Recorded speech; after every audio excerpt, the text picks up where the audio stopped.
যারা আল্লাহর কাছ থেকে মর্তবা মর্যাদা পাবেন কাল কিয়ামতের ময়দানে, যারা একে অপরকে ভালোবেসেছেন কেবলমাত্র আল্লাহর জন্য, দুনিয়ার লোভে নয়, দুনিয়ার টাকা পাওয়ার আশায় নয়। বা আমরা অনেক সময় দেখি যখন ধনী মানুষ দান সৎকা বেশি করে, আমরা অনেক সময় তাকে দোয়া করতে করতে করতে করতে একটা আসমান পর্যন্ত তুলে ফেলি। আরেকটা গরিব মানুষ যখন কিছু আমাদের কাছে এসে সাহায্য চায় বা একটু দোয়া চায়, তখন বলি পরে আসেন। এরকম কিছু আছে না? আছে। এগুলি করা যাবে না। এগুলি আল্লাহওয়ালাদের পরিচয় নয়। আল্লাহওয়ালা যারা, তারা সবাইকে আল্লাহর জন্য ভালোবাসবে, সবাই তাদের চোখে সমান। সুবহানাল্লাহ বলেন না? হযরত বাহলুল দানা রাহমাতুল্লাহি আলাইহি একজন বড় বুজুর্গ ছিলেন। ওই জামানার শাসক ছিল বাদশা হারুনুর রশিদ। তো হারুনুর রশিদ ওনার খুব ভক্ত ছিল। তো ওনার সাথে দেখা করার জন্য যেতে হতো জঙ্গলে। তো গিয়ে বলতেছে, হুজুর আপনার সাথে দেখা করতে আমার এত দূরে কষ্ট করে আসতে হয়, আর আপনার ভক্ত মুরিদ যারা আছে তারাও বিভিন্ন জায়গা থেকে কষ্ট করে এত দূর আসতে হয়।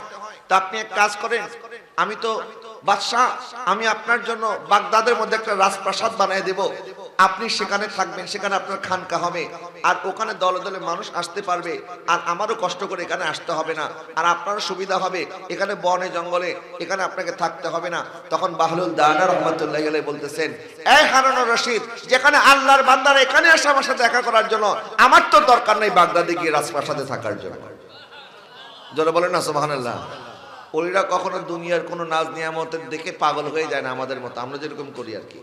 এটা আমাদের খাসলত, আমরা তো ওলি আল্লাহ হতে পারি নাই। যারা ওলি আল্লাহ হয়েছে দেখেন, হযরত শাহজালাল ইয়ামানি, ওনার মাজার পাহাড়ের উপরে।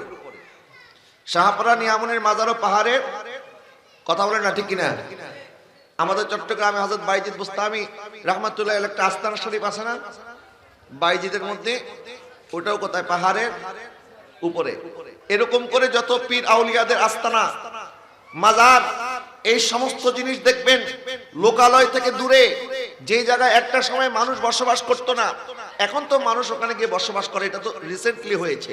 50-60 বছর 100 বছর আগে ওখানে মানুষ বসবাস করতো না। ওই জায়গাগুলি জঙ্গল ছিল, বিরান ছিল, ওই জায়গায় ভয়ে মানুষ যাইতে পারতো না। কিন্তু আজকে থেকে শত শত বছর পূর্বে ওলি আল্লাহগণ ওই সমস্ত জায়গায় কেন থাকতেন, কেন ওখানে গিয়েছেন? কারণ ওনারা জনসম্মুখে মানুষের সামনে নিজের বাহাদুরি প্রকাশ করেন নাই, নিজের ইবাদতকে জাহির করেন নাই, বরং লোকালয় থেকে ছেড়ে ওনারা বনে জঙ্গলে গিয়ে আল্লাহর ইবাদত করেছেন। আর আল্লাহ ওয়াদা করেছেন, ফাজকুরুনি আযকুরকুম, আমার জিকির করো আমি তোমার জিকির করব। ওনারা জিকির করেছেন 50 বছর, 60 বছর, 100 বছর, শত শত বছর হয়ে গেছে দুনিয়া থেকে পর্দা করেছেন, কিন্তু ওনাদের জিকির এখনো জমিনের মধ্যে জারি আছে। কথা বলেন না ঠিক কিনা? আল্লাহ সুবহানাহু ওয়া তাআলা পবিত্র কোরআনের মধ্যে ওনার বন্ধুদের মর্যাদার কথা বলছেন, যারা আল্লাহর বন্ধু। এবং আল্লাহ সুবহানাহু ওয়া তাআলা যাদেরকে বন্ধু বানান, তাদের আর দুনিয়ার কোনো বন্ধুর দরকার আছে? নাই। বলেন না, আর কোন বন্ধুর দরকার আছে? তো যিনি আল্লাহর বন্ধু হতে পারেন, তিনি তো আমার রাসূলেরও বন্ধু হয়ে যান, ঠিক কি না? আল্লাহ সুবহানাহু ওয়া তাআলা যাদেরকে বন্ধু নির্বাচন করেন, তাদের মর্তবা মর্যাদার কথা আল্লাহ পাক বলেন যে নিশ্চয়ই আমার বন্ধু, আলা ইন্না আউলিয়া আল্লাহি লা খাউফুন আলাইহিম ওয়া লা হুম ইয়াহজানুন, আমার বন্ধুর না কোনো চিন্তা আছে, না কোনো পেরেশানি আছে, তার কোনো ভয় নাই, তার কোনো চিন্তা নাই। সুবহানাল্লাহ বলেন না? এই আয়াতের তাফসীর এটা স্বয়ং দয়াল নবীজি করেছেন। নবীজি সাল্লাল্লাহু আলাইহি ওয়াসাল্লাম ইরশাদ করেন, ইন্না মিন ইবাদিল্লাহ লা উনাস, আমি আল্লাহর কিছু বান্দা আছে তাদেরকে চিনি, মা হুম বিআম্বিয়া, তারা কিন্তু কোনো নবীও নন, ওয়ালা শুহাদা, তারা কোনো শহীদও নন। কিন্তু নবী না হওয়ার পরেও, শহীদ না হওয়ার পরেও ইয়াকবিতুহুমুল আম্বিয়া ওয়াশ শুহাদা ইয়াউমাল কিয়ামাতি বিমাকানিহিম মিনাল্লাহি তাআলা, কিয়ামতের ময়দানে আমার আল্লাহ পাক তাদেরকে এত বেশি মর্যাদা দান করবেন, তাদের মর্যাদা দেখার পরে নবী এবং শহীদগণ আশ্চর্যান্বিত হয়ে যাবেন, ঈর্ষান্বিত হয়ে যাবেন যে আল্লাহ সুবহানাহু ওয়া তাআলা এমন বান্দাদেরকে কেন এত মর্যাদা দিচ্ছেন যারা কোনো নবীও নন, যারা কোনো শহীদও নন। সুবহানাল্লাহ বলেন। তাদের মর্তবা মর্যাদা কেমন হবে? নবীজি সাল্লাল্লাহু আলাইহি ওয়াসাল্লাম ইরশাদ করেন, ফাওয়াল্লাহি ইন্না উজুহাহুম লানুরুন ওয়া ইন্নাহুম আলা নূরিন, আল্লাহর কসম করে বলছে কিয়ামতের ময়দানে তাদের চেহারাটা হবে নূরে নূরান্বিত। এবং তাদের ডানে বামে আশেপাশে শুধু নূর আর নূর থাকবে, নূর ছাড়া আর কিছুই দেখা যাবে না। সুবহানাল্লাহ বলেন। তো কিয়ামতের ময়দানে যাদেরকে এই মর্তবা মর্যাদা দেওয়া হবে তারা কোনো নবীও হবেন না, তারা কোনো শহীদ হবেন না। বলে নবীও হবে না, শহীদ হবেন না। তো তারা কারা হবে? নবীজির কাছে সাহাবে কেরাম জানতে চাইলেন, হুজুর ইয়া রাসূলুল্লাহ মানহুম, তারা কারা যাদেরকে আল্লাহ সুবহানাহু ওয়া তাআলা এই মর্তবা মর্যাদা দান করবেন? নবীজি ইরশাদ করেন, হুম কওমুন তাহাবু বিরূহিল্লাহি আলা গায়রি আরহাম বাইনাহুম, তারা হবে আল্লাহর ওই সমস্ত বান্দা যারা একে অপরকে কেবলমাত্র আল্লাহর জন্য ভালোবাসতেন। আর একটু জোরে বলেন না সুবহানাল্লাহ। তারা দুনিয়ার কোনো টাকার জন্য নয়, পয়সার জন্য নয়, রক্তের সম্পর্কের জন্য নয়, ক্ষমতার জন্য নয়, একে অপরকে ভালোবাসতেন কেবল কার জন্য? আল্লাহর জন্য। বলে না কার জন্য? আল্লাহর জন্য। যার কারণে দেখবেন ওলিদের দরবারে যখন কেউ যায়, ওলিরা দেখে না এটা আমার কাছের মানুষ না দূরের মানুষ, আমার দলের মানুষ না দলের বাইরের মানুষ। দুনিয়ার মানুষ যখন কেউ কাউকে দান করে, দান করার সময় দেখে যে তাকে যদি 2টা টাকা দেয় সে আমার প্রশংসা করবে কিনা, সে আমার দলের মানুষ কিনা। আমরা এরকম দান সৎকার করার ক্ষেত্রে অনেক সময় নিজের খুব ঘনিষ্ঠ মানুষ, কাছের মানুষ, যাকে দিলে আমার অ্যানাউন্সমেন্ট করবে, পাবলিসিটি হবে। মসজিদের মধ্যে যদি আপনি মনে করেন একটু টাইলস যদি দেন তাহলে হয়তো ইমাম সাহেব বড় করে আপনার নামটা বলবে, এই জন্য অনেকে দেয়। কিন্তু ঘরের মধ্যে তার পাশের বাড়ির মানুষ অসুস্থ হয়ে পড়ে আছে, তার চিকিৎসার পয়সা দরকার, না খেয়ে আছে, প্রতিবেশীর খবরও নেয় না, এরকম কিছু মানুষ আছে না? তো মসজিদের মধ্যে টাইলস দিলেন, প্রতিবেশী না খেয়ে আছে, খবর নেন নাই, তাহলে কি হক আদায় করা হবে? নবীজি তো ইরশাদ করেছেন, কেউ যদি পেট ভরে খায়, তার প্রতিবেশী যদি না খেয়ে থাকে, তাহলে সে আমার দলভুক্ত নয়, সে আমাদের কেউ নয়। নাউজুবিল্লাহ বলেন না।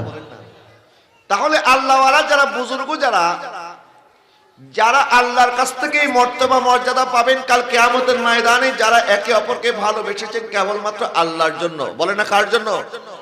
আল্লাহর জন্য ভালোবেসেছেন, দুনিয়ার লোভে নয়, দুনিয়ার টাকা পাওয়ার আশায় নয়। বা আমরা অনেক সময় দেখি যখন ধনী মানুষ দান সৎকা বেশি করে, আমরা অনেক সময় তাকে দোয়া করতে করতে করতে করতে একটা আসমান পর্যন্ত তুলে ফেলি। আরেকটা গরিব মানুষ যখন কিছু আমাদের কাছে এসে সাহায্য চায় বা একটু দোয়া চায়, তখন বলি পরে আসেন। এরকম কিছু আছে না? আছে। এগুলি করা যাবে না, এগুলি আল্লাহওয়ালাদের পরিচয় নয়। আল্লাহওয়ালা যারা, তারা সবাইকে আল্লাহর জন্য ভালোবাসবে, সবাই তাদের চোখে সমান। সুবহানাল্লাহ বলেন না।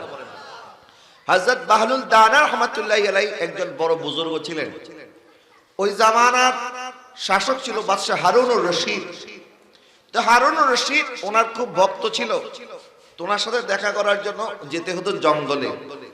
তো গিয়ে বলতেছে, হুজুর আপনার সাথে দেখা করতে আমার এত দূরে কষ্ট করে আসতে হয়, আর আপনার ভক্ত মুরিদ যারা আছে তারাও বিভিন্ন জায়গা থেকে কষ্ট করে এত দূর আসতে হয়। তা আপনি এক কাজ করেন, আমি তো বাদশাহ, আমি আপনার জন্য বাগদাদের মধ্যে একটা রাজপ্রাসাদ বানিয়ে দেব, আপনি সেখানে থাকবেন, সেখানে আপনার খানকা হবে, আর ওখানে দলে দলে মানুষ আসতে পারবে, আর আমারও কষ্ট করে এখানে আসতে হবে না, আর আপনারও সুবিধা হবে, এখানে বনে জঙ্গলে এখানে আপনাকে থাকতে হবে না। তখন বাহলুল দানা রাহমাতুল্লাহি আলাইহি বলতেছেন, এই হারুনুর রশিদ, যেখানে আল্লাহর বান্দারা এখানে আসে আমার সাথে দেখা করার জন্য, আমার তো দরকার নেই বাগদাদে গিয়ে রাজপ্রাসাদে থাকার জন্য। যারা বলেন না সুবহানাল্লাহ। ওলিরা কখনো দুনিয়ার কোনো নাজ নিয়ামতের দেখে পাগল হয়ে যায় না আমাদের মতো, আমরা যেরকম করি আর কি। এটা আমাদের খাসলত, আমরা তো ওলি আল্লাহ হতে পারি নাই।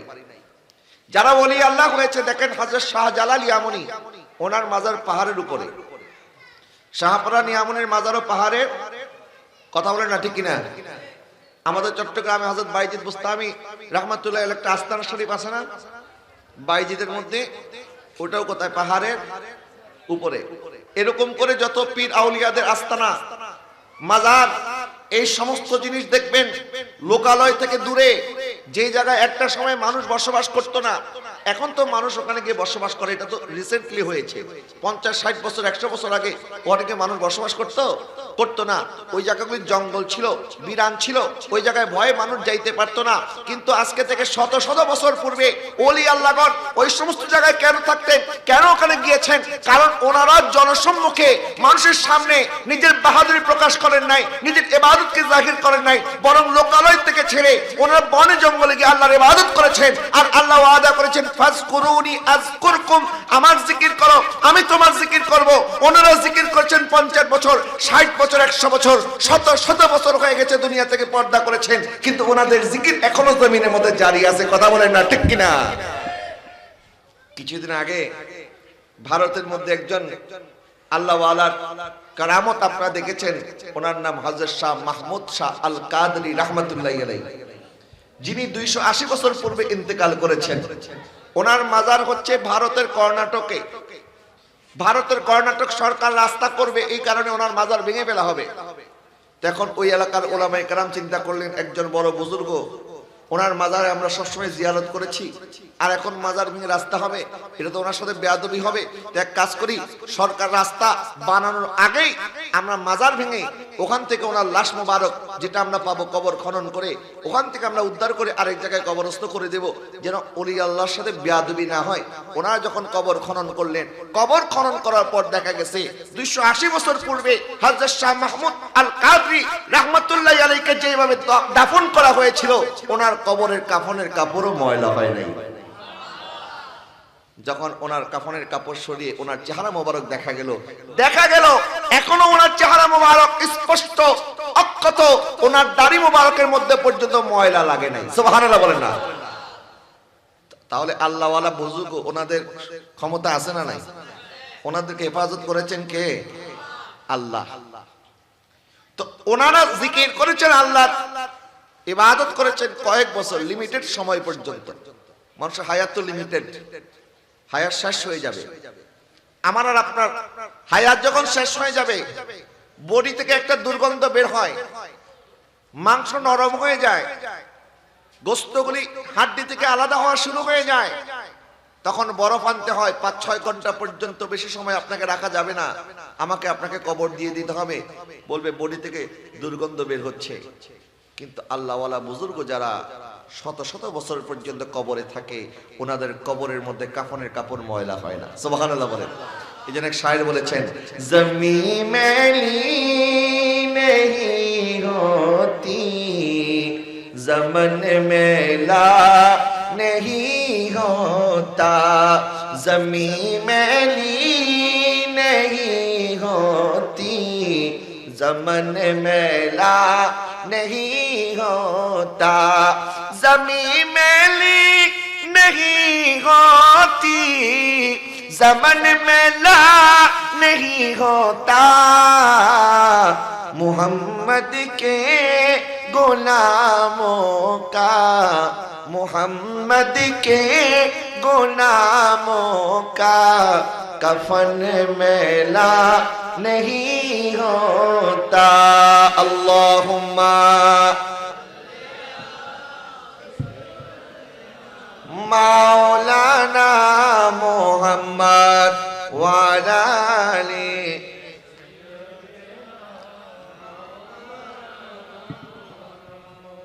আল্লাহ পাক দুনিয়াতে ওলিদেরকে যে হায়াত দিয়েছেন, আমাদেরকে তো একই হায়াতে দিয়েছেন।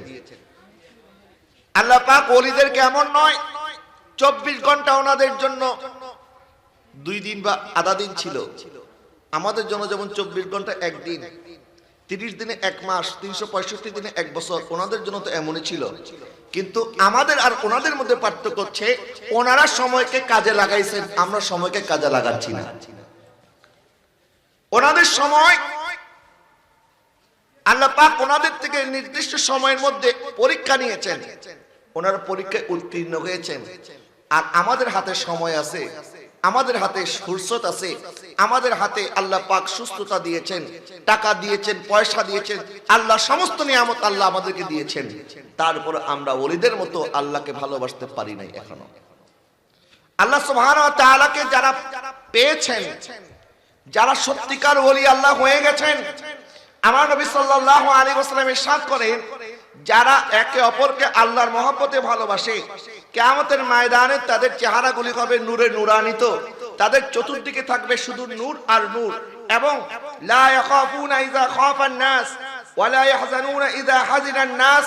কিয়ামতের ময়দানে যখন মানুষ চিন্তিত থাকবে তখন তারা চিন্তিত হবে না, কিয়ামতের ময়দানে যখন মানুষ ভয়ের মধ্যে থাকবে তখন তারা ভয়ের মধ্যে থাকবে না। সুবহানাল্লাহ বলেন না। আল্লাহ পাক হাদিসে কুদসির মধ্যে ইরশাদ করেন, আমি একই সাথে আমার বান্দাকে দুইটা